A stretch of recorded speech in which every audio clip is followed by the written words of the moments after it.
learning now over here is from this sefer called Var Malchus. This is the first Var Malchus. This booklet over here, this booklet that Rebbe handed out to everyone. I'm familiar with this. Is what I see all the time. No, it's not. Oh. You don't have this line isn't in all the books. This is the original Var Malchus. This is called Chidushim Ubiurim, the Hilchas Malachim Brakim Alfid Beis.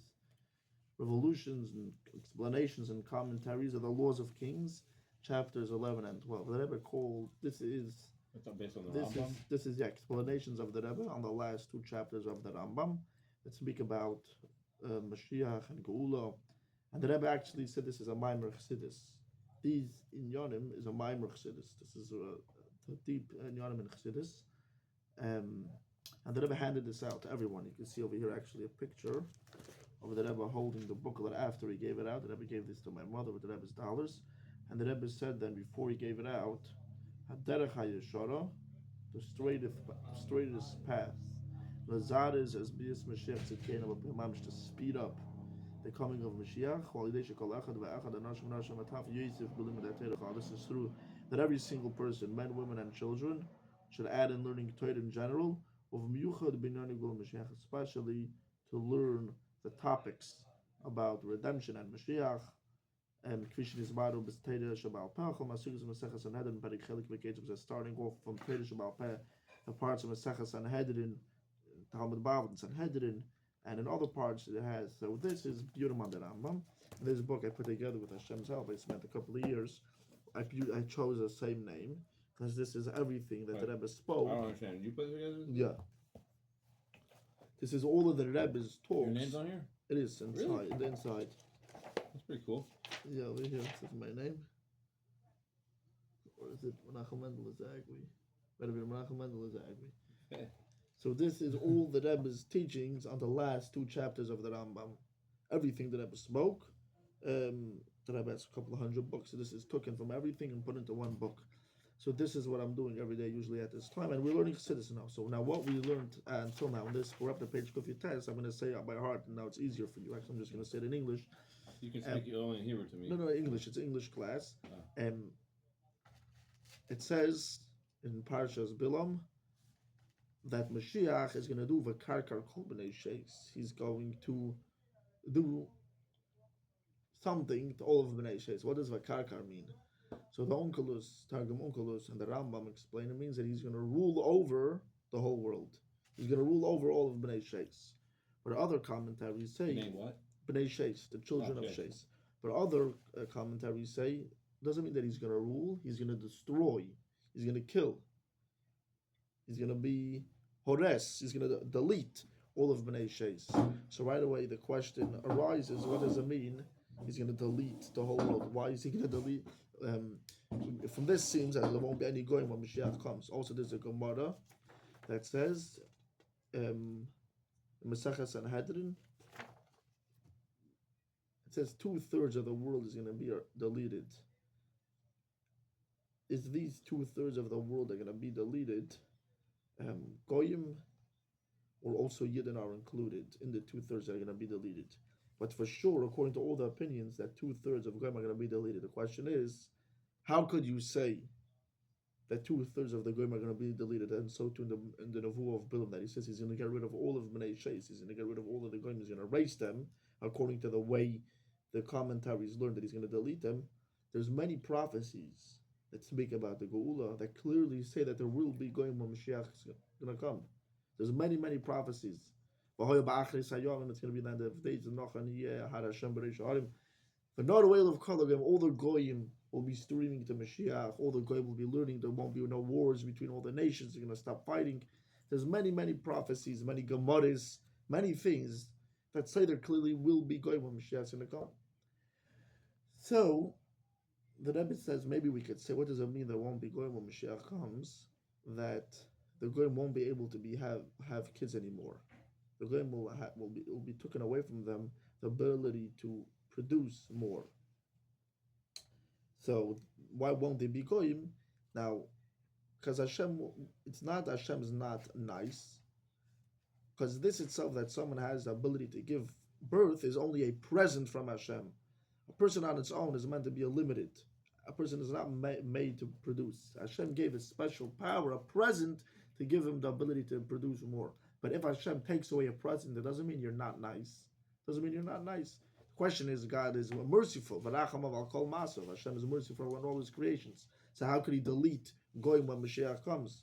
Then, in such a great time when God said, it's not like Golos. It's not like in the Golos you can have a Holocaust. You can have crazy things happening. But when the Gula comes and Hashem's going to be king over the whole world, Hashem's going to be revealed. How could Hashem delete people? Where's the mercy? So the answer is, it's not a job anymore. The job is over. So now the question is, what are you saying that you're deleting Koyim when Mashiach's come, the job is over? The question is, how could you say it when you clearly have prophecies that say there will be Goyim when Mashiach's going to come? That's the question. And also, the Rambam says, and many commentaries say, when the Mashiach's going to come, the Psukim say, "V'hoya Hashem lamelech al kol haaretz." Hashem's going to be a king over the whole world. What does that mean? Hashem's going to be a king over the whole world. Now we are the ones that are calling out in Hashem's name, the Yidden. And the Gula is going to come. The whole world is going to serve Hashem. Hashem's going to be a king over the whole world. It's not that he isn't now; they'll just recognize. Exactly. That's what a king means. Hashem is a king always. But the whole entire world then is going to recognize Hashem. So the question is, if the whole world is recognizing Hashem and calling out in Hashem's name and serving Hashem, if so, why should Hashem delete them even after a certain amount of time? Why should Hashem take away from people that are serving Him the possibility to have kids that they shouldn't be producing anymore? Even if you're going to say, okay, it's not a contradiction to Hashem being merciful when you're not giving them a present. Okay. But why? Number one, why should you delete people that are serving you?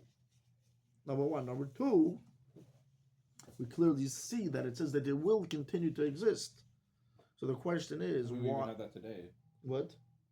The deletion of people serving Hashem, like when we had the tragedy in Maryland. So that's how I'm saying that's what the Rebbe mentions earlier. You have the Holocaust. All of this is in the time of Golus. In the time of Golus, it's a time of concealment, so you can have things that don't make sense.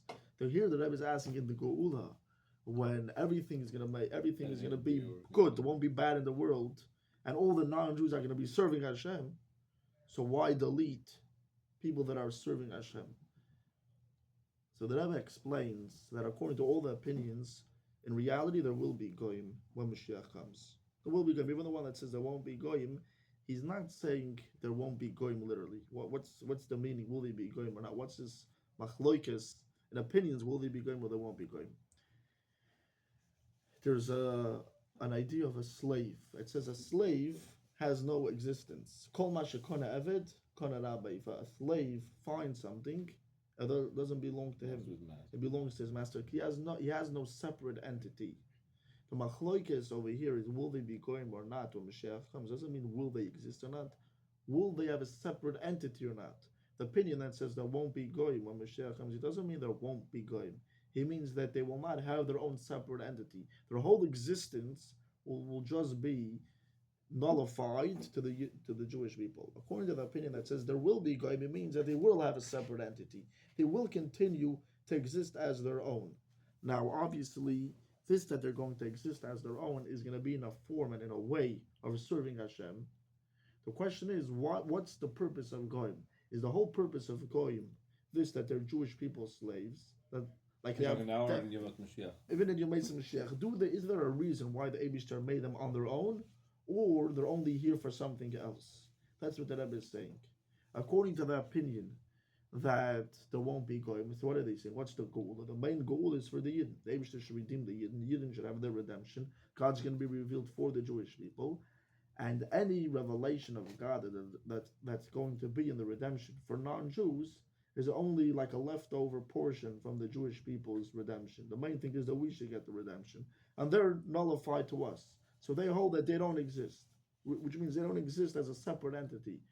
According to the Rambam, that the Rambam emphasizes, and also to Chassidus, according to the Alter Rebbe, they emphasize that Mashiach is not only going to build a Beis HaMikdash and take everyone to Eretz Yisrael, but Mashiach will focus on the Goyim as a separate entity, and is going to fix the Goyim and make all the Goyim serve Hashem. There is a purpose in the creation of the Goyim on their own.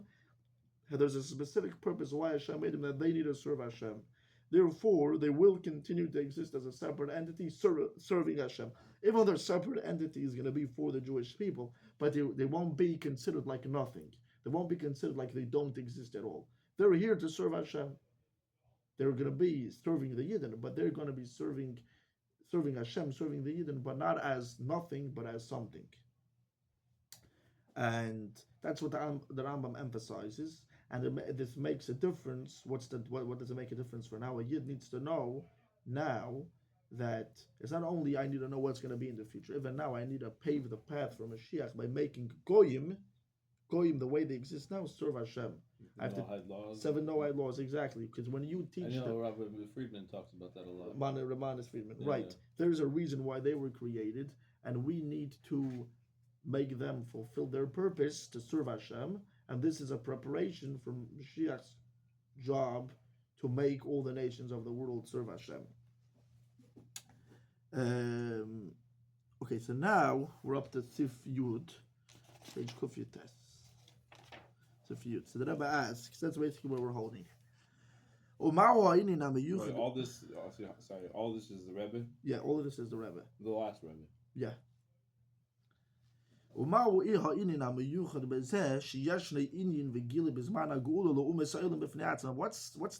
so important, what's so special about this, that Hashem in the redemption is going to make the Goyim be their separate entity and give them a special light? What's so special about it? Why does the Alter Rebbe need to also emphasize this in Tanya, that the Goyim are going to, when the Gula is going to come, they're going to be a separate entity, and Hashem will give them a special light as a separate entity? What's the point? And also we need to understand, the other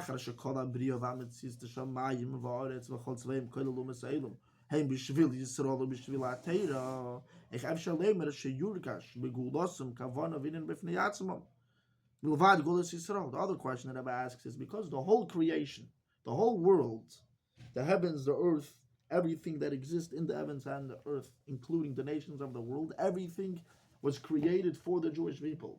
And everything, right? The Rashi says on the first Rashi in the whole Chumash, why does it say Bereshis bodily kimas Hashemayim v'saretz? So Beis Reishis, Hashem created for two things that are called Reishis. Hashem created the bodily kimas Hashemayim v'saretz. What's Beis Reishis? The Yidden and the Torah. So everything was created for Yidden. The whole Geula is going to come for who? For the Goyim? No, it's going to come for the Yidden. So why is the Alter Rebbe, and what's this idea that we're emphasizing that the Goyim will also have their own separate entity, and Hashem will give them a special light for them? Everyone was created for the Yidden and for Torah. So why are you making them as their own separate existence? So the Rebbe says we have to say that this itself, that Hashem will give them their own personal special light, also this is for the Yidden's purpose. What's this meant to mean? When the whole world will act the way they're meant to, they won't steal, they will not vandalize.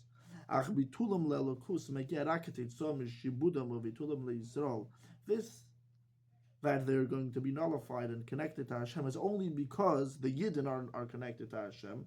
Their redemption is not focused on them on their own. It's only an outcome from the Yidden's Geula, according to the opinion that says that they won't exist, which we explained. What does that mean? That the main thing is the Yidden are redeemed, the Yidden are Hashem's shining His light to them, and not to the non-Jays, and they're just going to get leftovers. What does that mean? But them on their own, they don't feel the Geula. They're just, the Yidden are redeemed. They don't have Geula. It's a sidekick for them. What is Geula? That Hashem is a king over the whole world, that the Goyim themselves accept Hashem. They don't feel how Hashem is their king. They feel how Hashem is the king of the Yidden. And they're just hanging around over there, bottled to the Yidden. So what it's missing in this, that Hashem is over a king over the whole world. Automatically,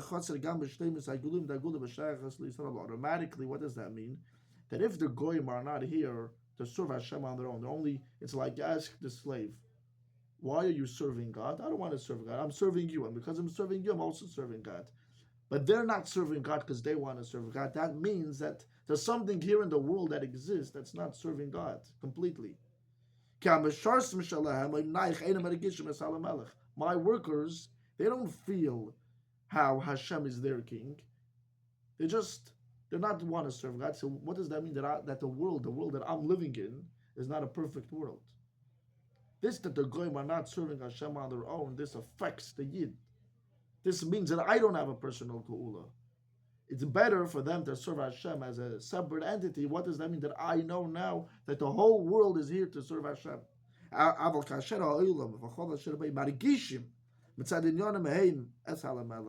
When the whole world feels how Hashem is their personal king,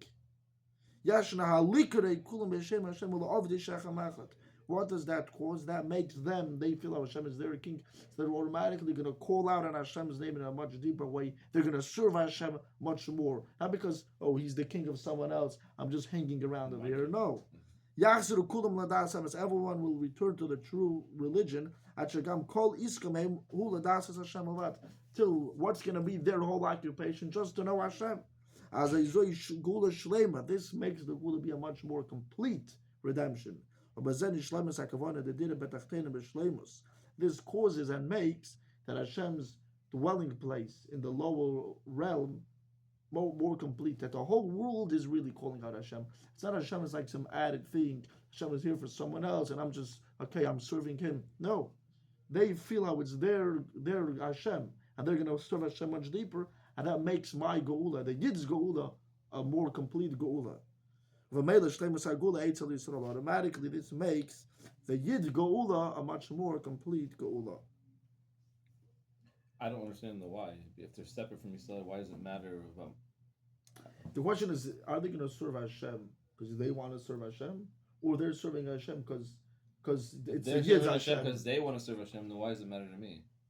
If I know that there's something in the world That is not serving it's Hashem. not serving Hashem, so my geula is not a complete geula. The geula itself is not a geula shlema, because there's things in the world that are still against Hashem. But I know that the whole world feels how Hashem is there, Hashem, and they're accepting Hashem. So my geula is a more complete geula.